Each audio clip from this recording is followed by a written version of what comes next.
Assalamualaikum warahmatullahi wabarakatuh. Saya sekarang sedang berada dengan Kang Diki, petani milenial, pebisnis. Petani betul. Pebisnis. Oke Kang Diki, kita nih mau ngobrol-ngobrol Oke. tentang monstera. Coba tolong jelasin tanaman monstera itu jenis tanaman apa, kemudian orang kenapa suka tanaman monstera itu buat apa? Oke. Pertama, monstera itu dalam keluarga tumbuh-tumbuhan dia hampir mirip dengan philodendron. Masih keluarganya talas-talasan. Kemudian monstera ini punya banyak jenis, Pak. Apa aja? Yang common itu yang umum ya. Yang pertama ada deliciosa. Dari deliciosa ini ada juga yang variannya borsigiana. Monstera ini adalah tanaman hias yang pintu gerbang utama orang pertama suka tanaman. Oh, kenapa? Kenapa? Karena pertama dia lihat dari segi daunnya.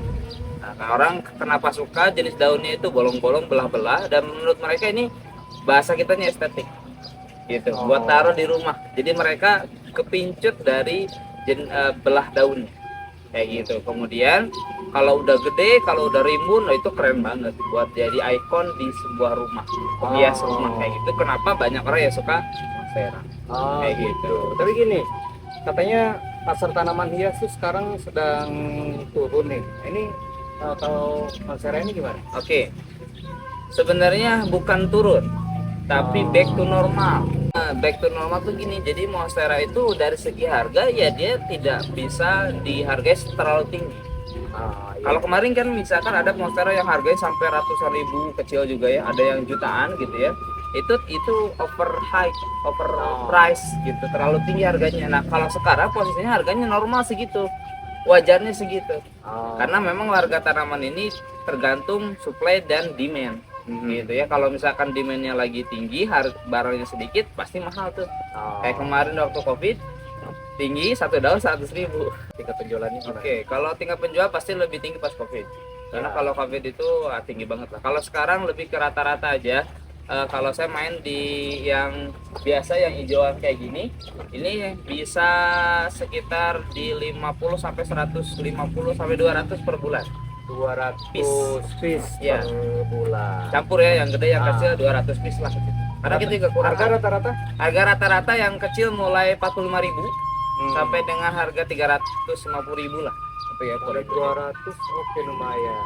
Nah, terus media pemasarannya nih. Oke, kalau media pemasaran sekarang kita udah semua online. Saya nggak bikin toko offline lagi kayak dulu. Semua saya pakai portal Instagram. Kota Instagram. Ya, karena orang-orang tanaman lebih cenderung suka di Instagram. Tapi di Instagram bukan tidak bertransaksi di situ ya, ini media promosi saja. Aja media promosi, kemudian saya upload misalkannya di feed, kemudian lebih hard sellingnya di story. Karena biar gak ganggu orang gitu. Yang kedua nanti bisa move to WA. Nah, sellingnya di WA. Sellingnya di WA. Katalognya di WA. Kebanyakan di story berarti ya. Sorry Bukan kalau di feed ya. kalau feed itu untuk yang estetik aja. Iya. Foto-foto. Foto-foto andalan lah. Ya, gitu ya. gitu. Nanti move ke story. WA. Katalog. Pengemasan aman ya? Aman. Kita udah bercimpung sekitar 5 tahun untuk perpackingan sampai Sabang sampai Merauke, Mas. Seluruh Indonesia ya? Seluruh Indonesia. Sudah seluruh Indonesia. Iya. Sekarang terakhir perbincangan kita nih, pesan untuk para petani, terutama di tanaman hias, petani pemula, kita pesan untuk ini. Buat teman-teman petani tanaman hias, terutama yang baru mulai atau yang baru mau terjun ke dunia tanaman hias, pertama hobi dulu. Hobi, oh iya, Ya. hobi yang menghasilkan uang. Hobi dulu, kalau udah hobi, mau naik harganya, mau turun harganya, no problem. Biasa aja. Yang penting hobi dulu. Hobi kan perlu modal. Nah, hobinya kalau misalkan tanaman hias, main di yang mid range sampai low budget aja dulu. Nanti kuasai teknik marketing.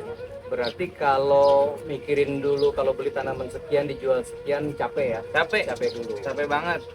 Yang penting hobi dulu. Kalau misalkan dirawat, hasilnya bagus, bisa ningkatin value, bisa ningkatin harga. Terima kasih Kang Diki. Oke sahabat tani, itu dia perbincangan seputar monstera dari mulai budidaya sampai dengan penjualan. Sampai ketemu lagi di topik bahasan yang lainnya.